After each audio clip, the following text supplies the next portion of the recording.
Hello, my name is James Moylan. Here we have a recording of from the Napoleon Total War game of winning the Battle of Austerlitz on hard mode. Very hard mode, actually. And you can prove that I did it by copying what I've done and win it yourselves. So let's have a look. I've got it on pause now. This is normally the bit where Napoleon talks about the battle, and the only difference is that I think that a major difference, not the only difference, but a major difference is that, of course, Napoleon would have had an Italian accent, not a French accent. So it would have been, I mean, if you're going to translate it into English as they are instead of French, it would be, and so we have the Russians, that sort of thing, instead of, and so the Russians, you know. I know that was French, but anyway, I tried. And so, or in French, instead of saying, Je suis votre empereur, je suis ici, when he came back from the 100 Days, he would be, Je suis votre empereur, je suis ici, si vous voulez tout. Oh, sorry. Anyway, yes, in English it would be, I am your emperor. If you want to kill your emperor, here I am. Well, it shows they didn't really have, they could accept foreigners. And actually, he's quite a good example of a migrant because he would be sending money home to his mum for all the kids because his dad had died. And I'm afraid, in a way, that was nepotism or family favoritism that really was a bit of a bad side of Napoleon, that he was so good to all of his family. I mean, he was making them kings and queens and giving them money. And there's a really good history, horrible histories video about it, actually, from the BBC, showing his sister sort of coming along in the middle of a battle asking for more cash, you know. Okay, so this is Austerlitz. When he does his little chat, which unfortunately we're missing here, I put it. Oh, go on then. What's happening? It seems to have got frozen. I think I'll put it. I'll do that. Yeah, He's going around telling everybody about what's happening. The a major difference here is that in this battle you haven't got. I think it was Marshal Davout. I don't know. I can't really remember. But one of the French marshals, he's arriving in Tilsit or whatever Tilsitz or whatever it is, over on the other side of the battlefield. Yeah, over here. Right, now the first thing to do is, once the battle starts, is actually to move the artillery. But you can see there's a nice road here, and this is probably where I think some French marshal with a corps, because Napoleon did invent the corps system. If you want more information on the corps system, do have a look at History Marsh type video. Oh, look, the old cannons have started off here, and these infantry are all coming down to attack, exactly as Napoleon wanted, to this looking like very weak village. But I don't think they know that coming from here there won't be in this game, but some more. But as you can see, I've tried to start moving the whole lot to here as soon as possible, to join the armies up, basically. And I'm sending off my cavalry around here. Now, they've already suffered 9 casualties, so at some point I think about sending forward some National Guard to basically take most of the cannon fire. So now, cannon fodder would be the expression, and it could be that actually, in fact, some of the less important and less well-trained troops at the Battle of Waterloo were used a bit like Bylandt's brigade, the Dutch. They weren't trained that well. I mean, it could be some Dutch people could complain and say that's jolly mean and everything, but perhaps they would have lost the battle, and then I'm half Dutch anyway, so my mother was Dutch, so this is war, pretty terrible, really. Same thing used to sort of happen with Bletchley Park. They couldn't use all the materials, so ultra, as they call it. Otherwise, you would have ended up with the Nazis realising that Churchill and that lot, FDR's bulldog Churchill and Eisenhower and all the top generals, actually, and admirals and Navy people, actually had masses of information about what they were up to, and it was very, very important. Okay. But unfortunately, Churchill believed in stabilisation of world currencies, so, most propaganda is to make out that he was an idiot. Okay, so from the Forex crypto market. So basically, how does that relate to the Forex market here? Well, the pigeon hadn't been invented really as a means of communication on battles, but they did in for the news. So basically, in this battle, if Napoleon wins, there's going to be some riders going off to bring the information to the newspaper people, so they can put it in their newspapers, journalists, but also at the same time they will be selling Austrian shillings and Russian rubles and buying francs. And the more of a disaster it is for the Russians, and the more dead people they get, the bigger the profits, generally speaking. And I think you'll find that today in the algorithms for the... I'm thinking that I'm actually playing the game. Thank goodness I'm not. In the algorithm. So I've managed to get my cavalry up here. And let's see how many casualties have they got. We can see that's 51 there and 58, so 7 casualties. That's not bad. These guys are about to get wiped out. They're these are the. It's going to be interesting to see, actually. I might have been better off to have actually put them. Look, they're actually getting friendly fire from my guns. They'd be better off actually down here, perhaps in the water, so that but you can see they're still firing at these guys, and that means it's taking the pressure off the better troops, like well, I've only got National Guard there at the moment, but I'm sort of trying to get organised here, rather badly and rather slowly, I'm waiting really with these guys. I've got to get them round here to the back, so they're out of the range of fire of their guns, and you can see our men are running, sir. Yeah, those are the National Guard there. They're running. There's 76 of them. They're running, and now you can see the fire is now being come more onto this area from their guns on the top of the hill.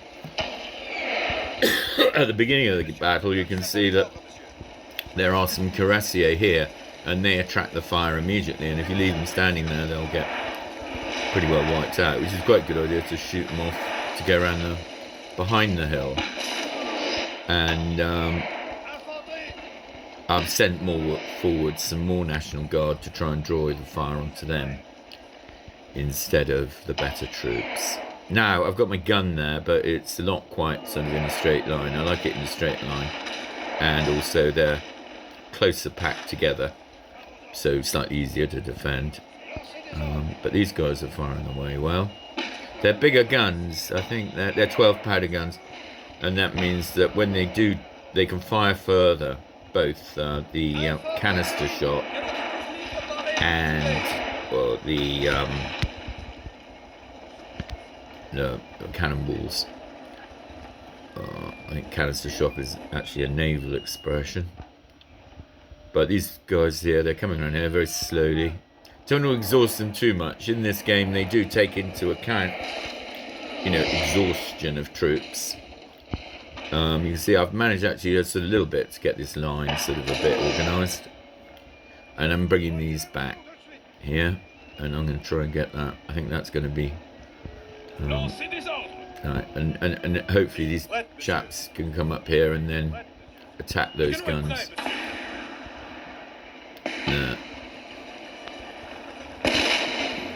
So the canister shot is now starting.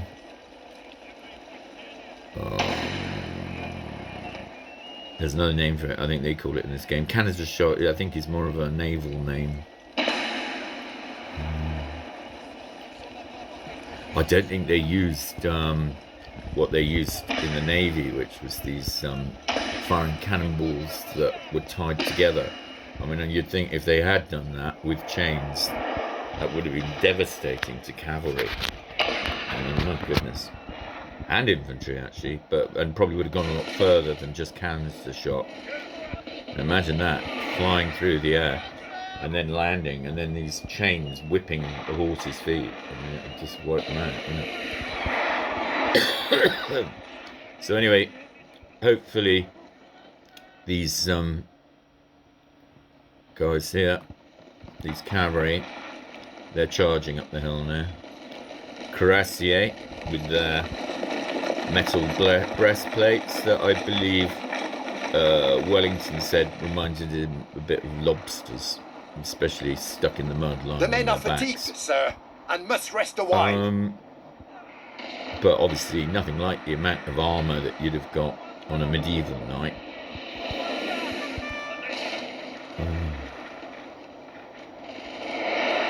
And these cavalry are coming here. I think I'm trying to focus.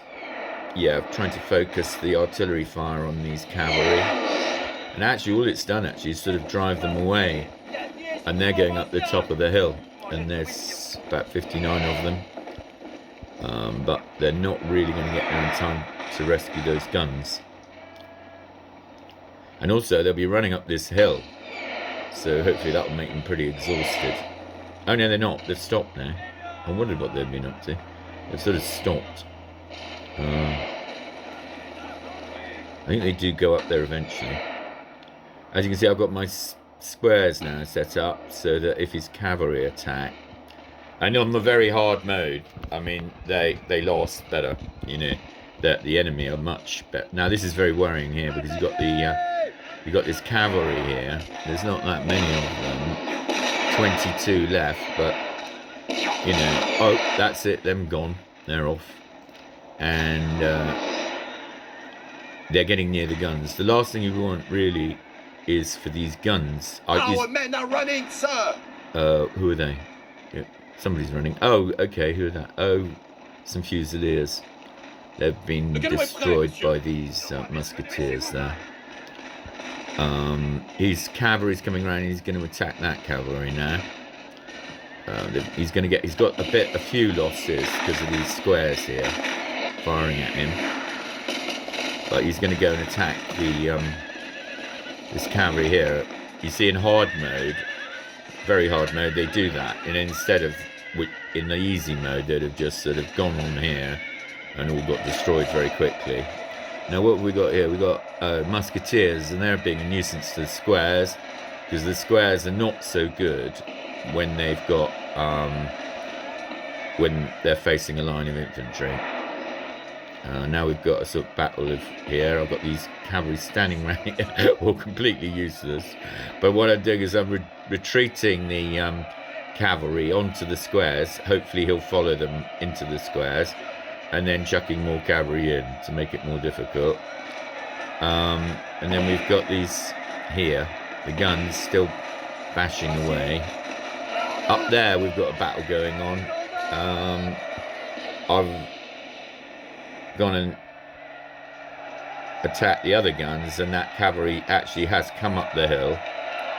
But we've got 52 of them, and 34 plus 34 set. There's a slight advantage, and Tsar Alexander's run off, so that's a good idea. So it gives a slight advantage. Down here we've got these musketeers doing a right nuisance on the edge here, shooting at this lot. They've got a much better wiping them out. I really should have swung that one round, or actually brought the whole lot in to bring him in closer to the guns. Our men are running, sir. Oh dear, we got some more running. Where are they? Yeah. Oh yeah, look at that. There you are, running. And so that's a nuisance. Routing, I think they call it. Routing, something. Here they come, routing. Don't blame them, I would. Here they go. Routing away. Yeah. Our men are running, sir. Oh look, more routing there. Quite a lot routing. 2 lots there. That's 65 running there. 56 running there. And Grenadiers, we've still got quite a few left, but actually I tried for one of the first times, but really successfully, for Napoleon to shoot up here and try and stop them from routing. Now look, there's 62 routing there as well, so there's actually a lot routing all at the same time. These ones are actually coming back. Yep, so I come here and hopefully stars should appear and they turn around and go back again. Which is rather good. Very useful, the general, to be able to do that.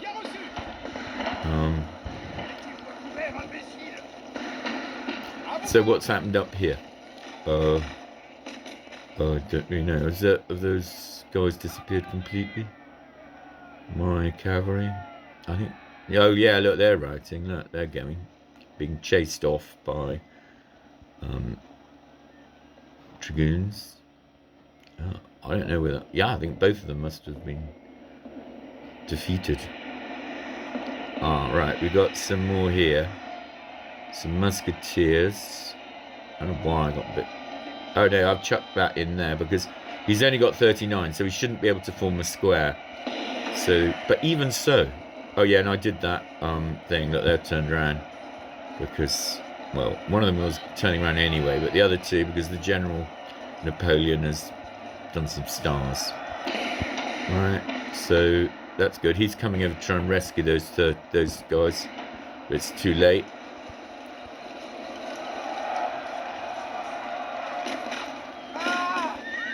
And these are the Russian musketeers. Yeah, see that, not many, but they are getting a bit of infantry fire of the artillery fire from here. It is being quite effective on them. Now where are they going? They're off down there to get some more artillery fire in a very nice line.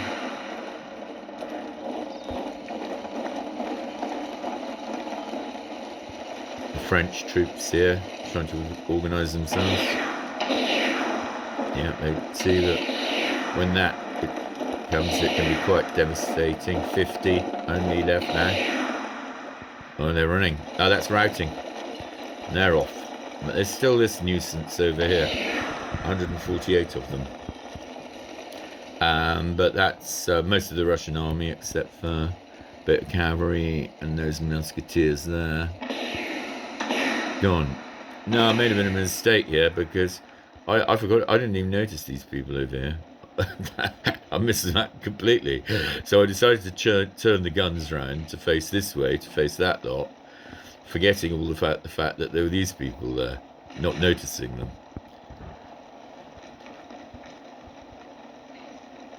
And then the rest of this army is coming along, of the Austrians, these are.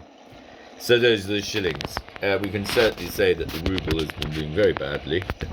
I know that sounds a little bit, even in a game like this, it sounds a bit psychopathic to say that. But it is a psychopathic market, really, in a way, because it's often the more dead, the bigger the profits on the currency speculation, on war, pandemic, terrorism. And now we've got a situation here where the tariffs, cancelled tariffs, retaliatory tariffs, where these cavalry here, Austrian cavalry, are left. Bit more cavalry there, and I don't know. Oh, those are my French cuirassiers. I mean, I don't know what they're up to. They've sort of unrouted, I think, which is quite handy. But I don't even know they're there. I just don't have a clue they're there. They seem to be sort of walking along, sort of completely ignoring the fact that Tsar Alexander is just next to them. And these guys, so, you know, that just shows what a mess I've been making of it. And it is on very hard mode. Oh, and these guys over here are routing. I didn't notice that. Maybe I could have sent Napoleon to try and get them back as well. I mean, there's 37 there and 51 there. There's 88 troops. Now these people come in. I mean, they're like a bit like Iron Men on very hard mode. They're much more. They are a bit more difficult to destroy than. Now I've got these guys all facing the wrong way around. I think. No, I did. I put them the wrong way around, and now I've put them the right way around. But obviously that's all taken time. And now, of course, we've got these cuirassiers, a full batch of cuirassiers. They're going to be in pretty good condition, fresh. You see, fresh, because they've just walked up here with no cannon fire to get in their way. But hopefully, once this starts off here, that. Yep, here we go. Look. Yeah, turning that on them. Oh, they're off. Just 2 or 3 blasts. And they get going. And then, of course, over here, we've got him attacking my cavalry. But I've managed to get a couple of squares here. And so I'm going to try and retreat that cavalry back here somewhere, I think. So that, again, he goes onto the squares. These guys here. Yeah, they're routed now. So that's good. I'll just have to turn the guns around now. It makes it much more difficult for their cavalry if they've got cavalry and infantry squares to deal with at the same time. You can see an attempt. It's a bit of a mess. It's very disorganised, isn't it? These blokes all standing in the wrong place. But hopefully I can get the guns turned around. And then a bit of infantry. Got a bit more cavalry, 34 dragoons there. He's down to 23 on that. So this is looking like the shilling is doing very badly indeed. As is the ruble. But obviously in modern days, I mean, you know, there could be constant. And these cuirassiers coming back. I mean, I don't know how that happened. Sorry.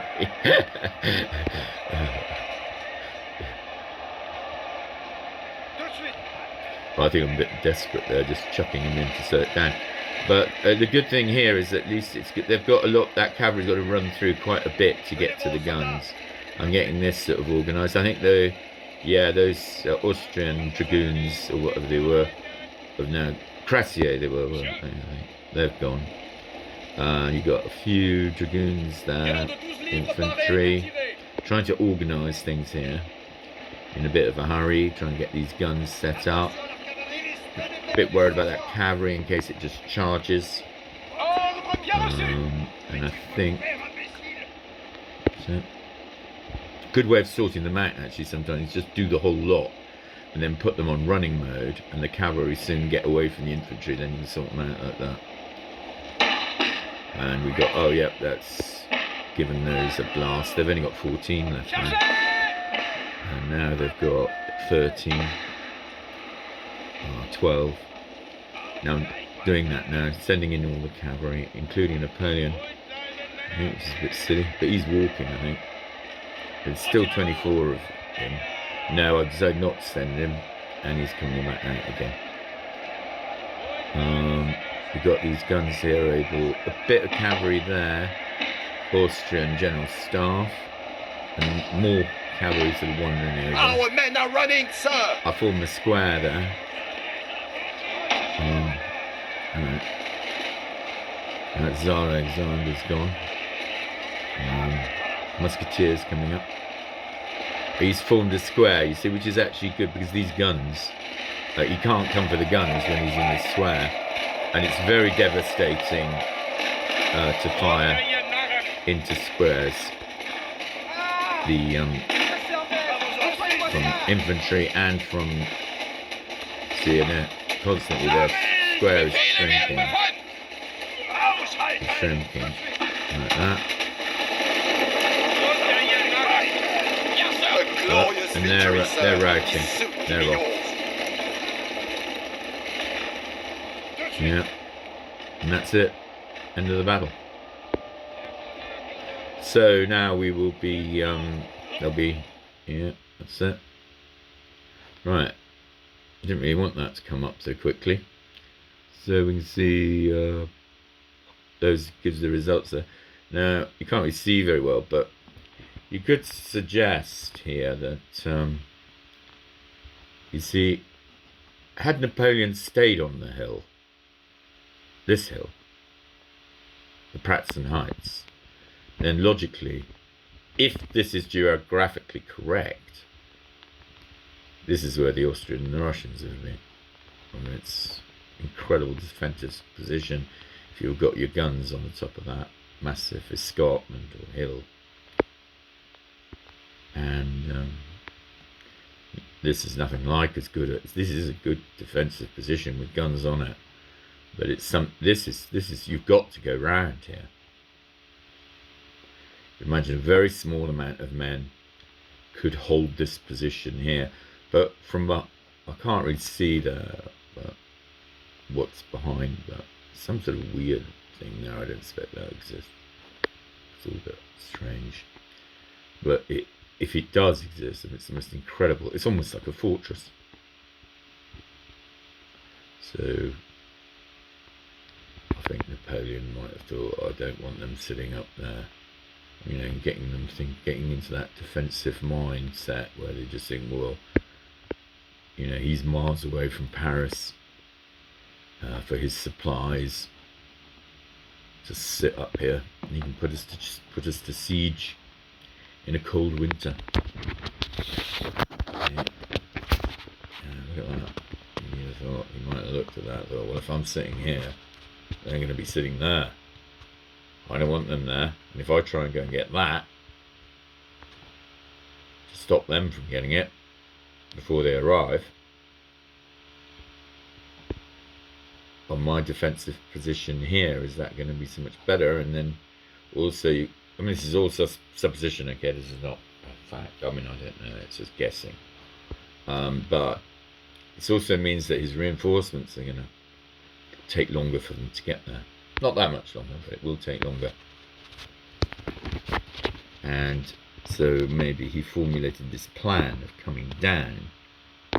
And this also gives the, teases the, it's a very old military trick, it's teasing the enemy to think that you're retreating. This happened at the Battle of Waterloo, for instance. I don't know whether it was deliberately, but Marshal Ney thinks that Wellington is retreating. In the film Waterloo, he goes, "Wellington is retreating!" He sends all the cavalry there. And in fact, he hasn't. He's just giving his men the shelter of a hill so they don't get wiped out too badly by the cannon fire. But the most important thing about this video is actually the history that's left out of nearly all history books, and that is people making money on currency speculation, not printing the profits. And for debate, this causes a lot of poverty in the world, mass migration, and innocent people and migrants by generalization against race, religion, disability, political opinion, especially Jewish people and their children, and now Islamic people and their children as well, tend to get the blame. I mean, you can look at the 1919 Battle of Waterloo, where some militia on horseback attack a crowd of demonstrators against poverty. Okay, thanks very much for watching. That was Austerlitz hard mode. And as I say, if you do this method, I think you will find you will win the battle very easily on easy mode, and you will win the battle on very hard mode as well. All the best. Bye.